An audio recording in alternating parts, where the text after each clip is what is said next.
9 फरवरी को हुआ है आरएमएल का एग्ज़ाम और उसमें भी बहुत सारी अनियमितताएँ देखने को मिली हैं।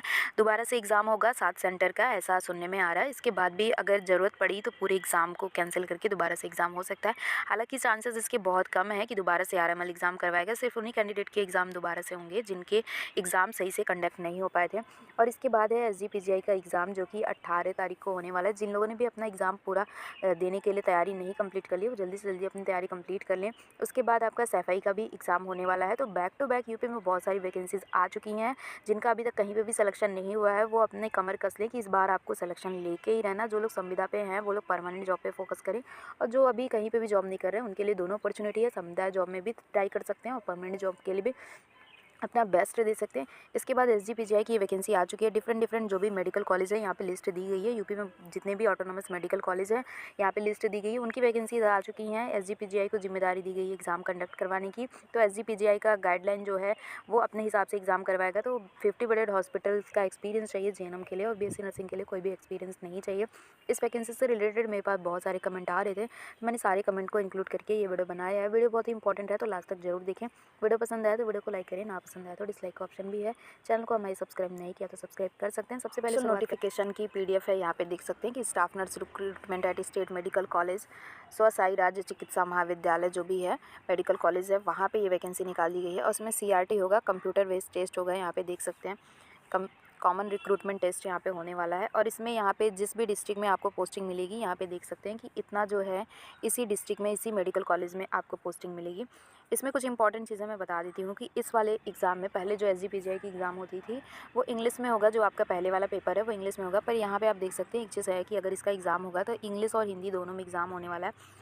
80% यहाँ के सिलेबस जो है, पिछले जो एसजीपीजीआई का भी 18 तारीख को एग्ज़ाम होने वाला है उससे यहाँ का सिलेबस डिफरेंट है। 80% क्वेश्चन आपके होंगे नर्सिंग से, यानी कि नर्सिंग सब्जेक्ट से आपके 80% क्वेश्चन होंगे। और 20% क्वेश्चन आप देख सकते हैं कि प्रैक्टिकल से, यानी कि ये भी जो क्वेश्चन है वो नर्सिंग से होने वाले। यहाँ पे थियरी के क्वेश्चन 80% आएंगे, और 20% क्वेश्चन जो होंगे वो भी आपके नर्सिंग से रिलेटेड, थियरी से रिलेटेड, और उसके साथ में 20% क्वेश्चन भी प्रैक्टिकल से आएंगे। एसजीपीजीआई का जो प्रीवियस सिलेबस है, जो 18 तारीख को एग्ज़ाम होने वाला है, उसमें आपके रीजनिंग, इंग्लिश, मैथ ये सब भी आने वाले हैं। पर इस वाले में आप देख सकते हैं कि कोई भी अदर सब्जेक्ट से रिलेटेड नहीं आएगा, नर्सिंग से ही आएगा। और 10% जिसमें से 20% में से नर्सिंग प्रैक्टिकल से आएंगे, 20 में से 10% जो होंगे वो कोविड से आएंगे। यानी कि अगर आपने कोविड में काम किया है या फिर आपको जब भी एग्ज़ाम देने जाना है तो कोविड से रिलेटेड सारी इन्फॉर्मेशन लेके जानी। कहीं ना कहीं इस बार का सिलेबस बहुत ही अच्छा रहने वाला है। उसके साथ में आप यहाँ पे देख सकते हैं कि सिलेबस विल बी पर uploaded on the SGPGI website. Nursing का जो सिलेबस होगा वो एसजीपीजीआई की वेबसाइट से आपको मिल जाएगा। यहाँ पे कोई नेगेटिव मार्किंग नहीं है। जो 18 तारीख को एग्ज़ाम होने वाला है उसमें नेगेटिव मार्किंग है, पर यहाँ पे कोई भी नेगेटिव मार्किंग नहीं है। बहुत अच्छी अपॉर्चुनिटी है जो लोग भी तैयारी कर रहे हैं। हिंदी इंग्लिश दोनों में आपको पेपर मिल जाएगा। इसके अलावा भी कुछ चीज़ें इसमें दी गई है कि इसमें आप 21 से 40 साल तक अप्लाई कर सकते हैं। ऐसे कैंडिडेट जो 21 से 40, और ओबीसी और एसटी का यहाँ पे रिलैक्सेशन भी है 5 साल का। और अगर आपका सपोज़ कि इसमें 40 साल तक लिया जा रहा है, अगर आप ओबीसी कैंडिडेट हैं या फिर एससी कैंडिडेट है तो 5 साल की छूट मिलेगी। और पीडब्ल्यूडी जो कैंडिडेट है उनको 15 ईयर्स की छूट मिलेगी। स्टाफ नर्स की वैकेंसी आप देख सकते हो। पे ग्रेड बहुत ही अच्छा रहने वाला है। लेवल 7 की आपकी पे स्केल रहने वाला है। लगभग 80+ आपकी सैलरी जाएगी यहाँ पे। और उसके बाद से स्टाफ नर्स कैटेगरी वाइज यहाँ पे पोस्ट दिया गया है, आपने देख लिया होगा। ऐसी कैटेगरी के 415 कैटेगरी वाइज यहाँ पे वैकेंसी दी गई है। यूआर कैटेगरी में ऐसे कैंडिडेट भी आएंगे जो अदर स्टेट के हैं, या फिर यूआर कैटेगरी में ऐसे कैंडिडेट भी आएंगे जो अपने यूपी के कैंडिडेट हैं। यहाँ पे एक चीज़ और दिया गया है कि 20% सीटें जो हैं वो रिज़र्व करी गई हैं वुमेंस के लिए। मतलब पूरी जो 100% सीटें हैं उसमें 20% सीटें जो है फिक्स है कि वुमेंस के लिए। बाकी वो अदर भी सीटें वुमेंस के लिए हैं, पर यहाँ पे क्या है कि 20% एकदम फिक्स है। यानी कि 394 सीटें जो हैं वो फिक्स है सिर्फ वुमेंस के लिए। और 78 सीटें जो भी अफेक्टेड हैं, या फिर कह सकते हैं कि जो पीडब्ल्यूडी कैंडिडेट है उनके लिए, एक्स सर्विसमैन के लिए भी 98 सीटें, डिपेंडेंट और फ्रीडम फाइटर्स जो हैं वो भी 39 सीटें। तो कहीं ना कहीं ये फीमेल्स के लिए बहुत अच्छी अपॉर्चुनिटी रहने वाली है। इसके अलावा भी मैं बात करूँ तो फ़ीस आपने देख ली होगी कि जितना पहले से एसजीपीजीआई का फ़ीस रहता है इसमें वही चीज़ रहने वाला है। इसके अलावा एक चीज़ और मैं बता दूँ कि इसमें इसेंशियल क्वालिफ़िकेशन क्या रहने वाला है। तो जैसा कि पहले ही बताया कि जो भी एसजीपीजीआई एम्स या फिर कोई भी परमानेंट वैकेंसी आ रही है तो इस टाइम में बीएससी नर्सिंग के लिए कोई भी एक्सपीरियंस नहीं होना चाहिए। बस आपका रजिस्ट्रेशन हो जाना चाहिए।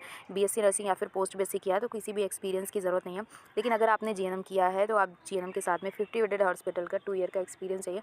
और एक चीज़ और मेरे कमेंट सेक्शन में आया था कि मैम एक्सपीरियंस जो होगा वो रिज़ल्ट आने के बाद काउंट होगा या फिर रजिस्ट्रेशन के बाद। तो मैं बता दूँ कि यहाँ पर लिखा हुआ है कि after acquiring the educational qualification mention तो एजुकेशनल क्वालिफ़िकेशन जो अगर मान लीजिए आपके पास एक्सपीरियंस है तो आपका रजिस्ट्रेशन के बाद ही आपका एक्सपीरियंस वैलिड होता है। लेकिन अगर आप इस फॉर्म में अप्लाई करना चाहते हैं, अगर आपका 2 साल का एक्सपीरियंस रजिस्ट्रेशन से नहीं हो रहा है, एजुकेशनल क्वालिफ़िकेशन से हो रहा है, बीएससी नर्सिंग कंप्लीट होने के बाद हो रहा है, तब भी आप इस वैकेंसी में अप्लाई करिए। कभी-कभी क्या होता है कि बाद में रूल रेगुलेशन चेंज हो जाते हैं, तो इसीलिए आपको अप्लाई करना चाहिए। कायदे से रजिस्ट्रेशन के बाद ही कोई भी वैलिड होता है एक्सपीरियंस। लेकिन अगर आपका एजुकेशनल क्वालिफ़िकेशन के बाद से आपका एक्सपीरियंस 2 साल का पूरा हो रहा है, तो भी आप लगा सकते हैं। और एक क्वेश्चन और था कि मैम एक जगह का मेरा 2 साल का एक्सपीरियंस नहीं है, मतलब एक हॉस्पिटल में कुछ दिन का है, फिर दूसरे हॉस्पिटल में कुछ दिन का है, तो आप दोनों हॉस्पिटल को इंक्लूड करके 2 साल का एक्सपीरियंस कंप्लीट करके आप अप्लाई कर सकते हैं। तो ऐसा कोई भी प्रॉब्लम नहीं है कि आपको एक ही हॉस्पिटल में 2 साल काम करना है। अगर आपने डिफरेंट हॉस्पिटल में काम किया तो भी आप इसमें लगा सकते हैं। इसके अलावा मैं बात करूँ कि इसमें जो पेपर रहने वाला है वो 100 नंबर के क्वेश्चन रहने वाले हैं। 100 क्वेश्चन आपके आएंगे और उसमें कोई भी माइनस मार्किंग नहीं होगी, जिसमें 80 क्वेश्चन आपके नर्सिंग थ्योरी से होंगे और 20 क्वेश्चन आपके नर्सिंग प्रैक्टिकल से होंगे, जिसमें से 10 क्वेश्चन जो रहने वाले हैं वो कोविड से रिलेटेड होंगे। तो इसमें ये सारी चीज़ें दी गई हैं। 2 घंटे का पेपर रहने वाला है जिसमें आपको 100 क्वेश्चन मिलेंगे, कोई भी माइनस मार्किंग नहीं रहेगी। इसके अलावा भी मैं एक चीज़ और बता दूँ, कुछ कैंडिडेट बोल रहे थे कि क्या मैम यूपीपीएससी से वैकेंसी आएगी कि नहीं, कि क्या वैकेंसी की जो भी यूपी में जो वैकेंसी है वो एसजीपीजीआई को दे दी गई है। तो एसजीपीजीआई को जो वैकेंसी दी गई है वो सिर्फ और सिर्फ ऑटोनॉमस मेडिकल कॉलेज की दी गई है। अभी जो यूपीपीएससी की जो रिमेनिंग सीटें, अभी जो एग्ज़ाम हुआ था तो उसकी जो रिमेनिंग सीटें हैं और भी सीटें इंक्लूड करके जो वैकेंसी आएगी वो नेक्स्ट इलेक्शन से पहले आएगी। ये जो वैकेंसी है वो एसजीपीजीआई को दी गई है। अभी यूपीपीएससी की वैकेंसी थोड़ी क्लियर नहीं हो पाई है, मेल स्टाफ नर्स का भी रिजल्ट नहीं आया है। इसके अलावा भी पुराने जो रिमेनिंग फ़ाइलें हैं अभी भी आयोग में हैं। अभी आधे बच्चों की जॉइनिंग हुई है, अभी आधे बच्चे अदर स्टेट वाले बच्चों की जॉइनिंग नहीं हुई है।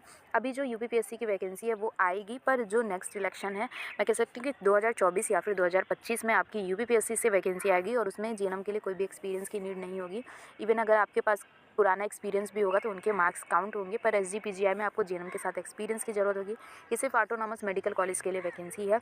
तो यूपीपीएससी वाले जो कह रहे मतलब ऐसे कैंडिडेट जो बोले थे कि यूपीपीएससी की वैकेंसी नहीं आएगी, तो यूपीपीएससी की भी वैकेंसी आएगी, पर वो आएगी, थोड़ा टाइम लग सकता है। उसकी भी अपडेट मैं जल्द ही आपको दे दूँगी। तो इसके अलावा भी अगर आपको कोई डाउट है तो कमेंट सेक्शन में ज़रूर बताएं। और कहीं ना कहीं बहुत अच्छी अपॉर्चुनिटी आ रही है, यूपी में बैक टू बैक एग्ज़ाम आ रहे हैं, तो अपना मन लगा के किसी ना किसी एग्ज़ाम में आप सिलेक्शन ले लीजिए। एक डेट अपनी डायरी में आप लिख लीजिए कि आपको इस डेट के अंदर अंदर वैकेंसी में सिलेक्शन लेना है, इस साल आपको सिलेक्शन लेना है, 2023 के लास्ट तक आपको सिलेक्शन लेना है। तो आई होप कि ज़रूर आपका सिलेक्शन होगा। तो मिलता है नेक्स्ट वीडियो में। Love you all, bye.